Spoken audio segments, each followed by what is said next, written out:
Dictation शुरू होगी 5 second बाद।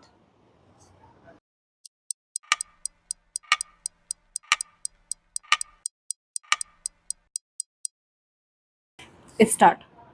यह समझना कठिन है कि लोकसभा में आपातकाल के खिलाफ लाए गए प्रस्ताव को लेकर कांग्रेस ने हंगामा करना आवश्यक क्यों समझा।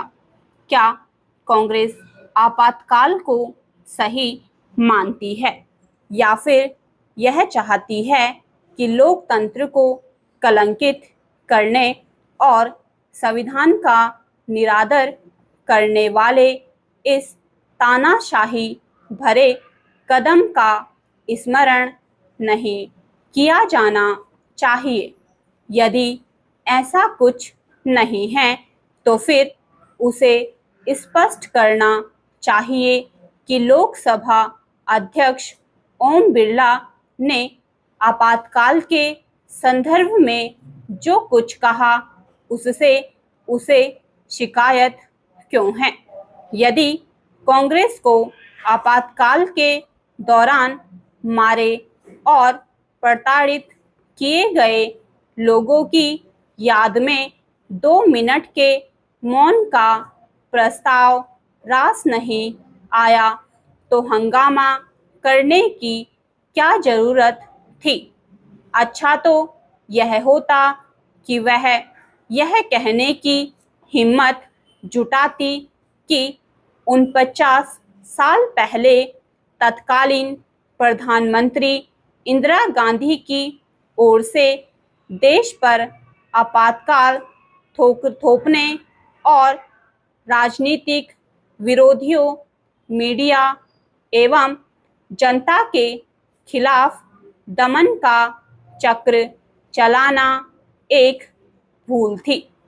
यदि आज की कांग्रेस इंदिरा गांधी और उनके सहयोगियों की भूल को स्वीकार करने के लिए तैयार नहीं तो कम से कम उसके नेताओं को चुप रहना चाहिए था या फिर सदन से बाहर चले जाना चाहिए था।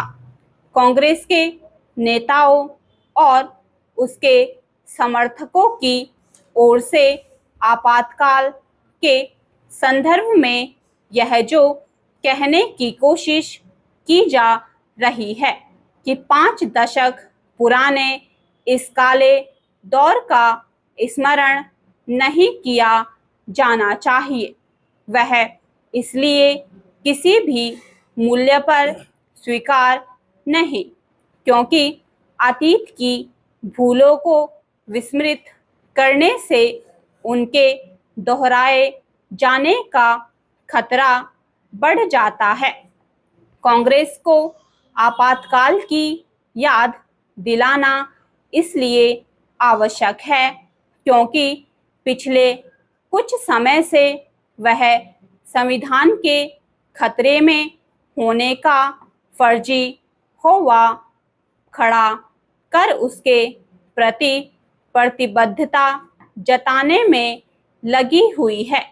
यदि वह संविधान के प्रति इतनी ही अधिक प्रतिबद्ध है तो फिर यह क्यों नहीं स्वीकार करना चाहती कि इंदिरा गांधी ने अपनी संसद सदस्यता खारिज किए जाने के बाद उच्च न्यायालय के फैसले को निष्प्रभावी करने के लिए आपातकाल का सहारा लिया और इस क्रम में इसी संविधान को कुचला और उसकी प्रस्तावना को मनमाने तरीके से बदल दिया।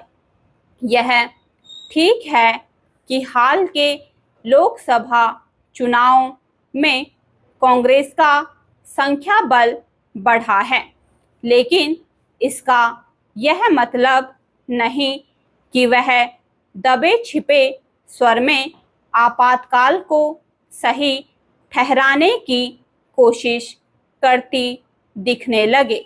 उसकी यह कोशिश आपातकाल के स्मरण को और अधिक आवश्यक ठहराती है।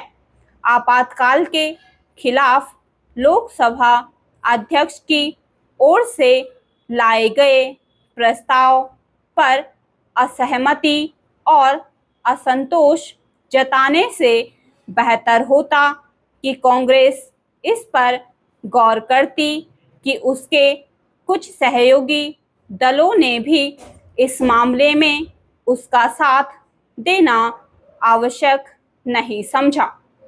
आखिर वे समझते ही क्यों? क्योंकि आपातकाल के दौरान उनके नेताओं को भी जेल में ठूस दिया गया था। इनमें मुलायम सिंह यादव भी थे।